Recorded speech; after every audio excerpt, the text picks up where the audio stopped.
भारत में जब भी चुनाव का समय आता है तो सबसे ज्यादा चर्चा जिसकी होती है वो है ईवीएम। लोकसभा चुनाव के दौरान भी विपक्ष ने इलेक्ट्रॉनिक वोटिंग मशीनों यानी ईवीएम का मुद्दा जमकर उठाया, लेकिन जैसे ही चुनाव के नतीजे घोषित हुए यह मुद्दा अचानक गायब सा हो गया। हालांकि बीच बीच में नेताओं ने इस पर सवाल जरूर उठाए। जो मुद्दा अचानक गायब सा हो गया था वो फिर एक बार से सुर्खियों में आता दिख रहा है। अब कांग्रेस नेता राहुल गांधी ने ईवीएम को लेकर एक बार फिर से सवाल खड़े कर दिए हैं। मजेदार बात यह है कि इस बार ईवीएम का मुद्दा अमेरिका के प्रेसिडेंशियल इलेक्शन में भी छाया हुआ है, वहां भी इसको लेकर एक अलग चर्चा चल निकली है। आज के इस एक्सप्लेनर में हम बताएंगे कि आखिर लोकसभा चुनाव के नतीजों के बाद फिर देश में ईवीएम का मुद्दा क्यों गरमाया है और इसका अमेरिका से क्या कनेक्शन है। साथ ही यह भी बताएंगे कि आखिर अमेरिका में इसको लेकर क्या चर्चा शुरू हुई है। नमस्कार, मेरा नाम है मार्तन सिंह और आप देख रहे हैं डेली लाइन।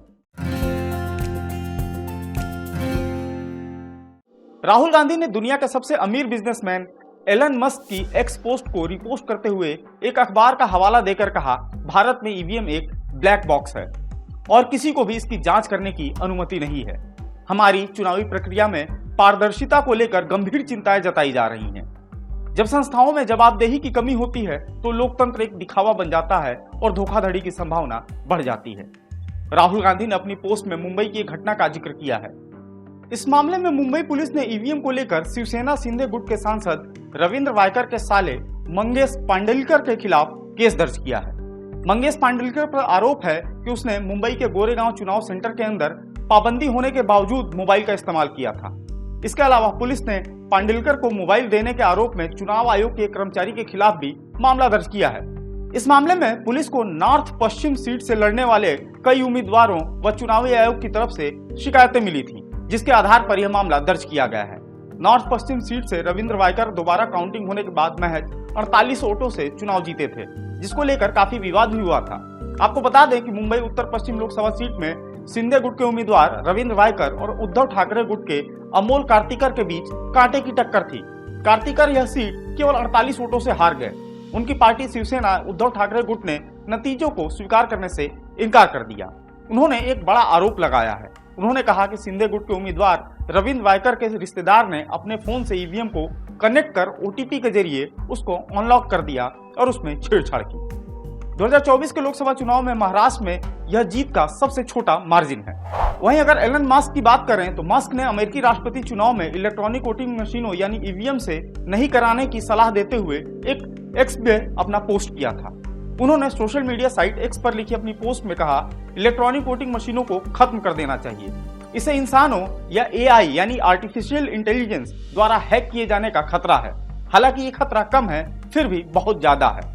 एलन मस्क ने अमेरिका राष्ट्रपति पद के दावेदार रॉबर्ट एफ कैनेडी जूनियर की पोस्ट को शेयर करते हुए यह बात कही।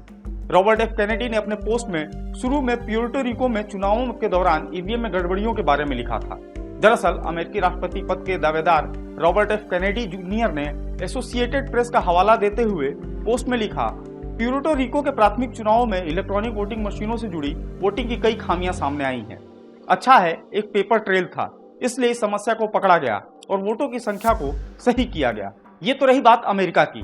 भारत की बात करें तो ईवीएम का सबसे पहले इस्तेमाल यहाँ पर 1982 में हुआ था। केरल के परूर विधानसभा सीट के 50 मतदान केंद्रों पर वोटिंग करने के लिए ईवीएम का उपयोग किया गया था, लेकिन इस मशीन के इस्तेमाल को लेकर कोई कानून न होने की वजह से सुप्रीम कोर्ट ने उस चुनाव को सिरे से खारिज कर दिया था। इसके बाद ईवीएम मशीन के इस्तेमाल पर चुनाव में रोक लग गई थी। फिर साल 1989 में संसद ने लोक प्रतिनिधित्व अधिनियम 1951 में संशोधन किया और चुनाव में ईवीएम के इस्तेमाल का प्रावधान किया। ईवीएम को भारतीय चुनाव में लाना रातों रात का खेल नहीं था, बल्कि इसके लिए एक लंबी प्रक्रिया चलनी थी। ईवीएम के इस्तेमाल का अधिकार हासिल होने के बाद साल 1992 में विधि और न्याय मंत्रालय ने कानून के संशोधन की अधिसूचना जारी की। इसके बाद भी ईवीएम के उपयोग को लेकर आम सहमति साल 1998 में ही बन पाई।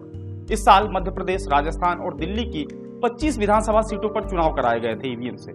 साल 1999 में 45 सीटों पर हुए चुनाव में भी ईवीएम का इस्तेमाल किया गया। फिर साल 2000 के बाद देश के सभी लोकसभा, विधानसभा उपचुनाव में ईवीएम के इस्तेमाल में बढ़ोतरी होनी शुरू हो गई थी।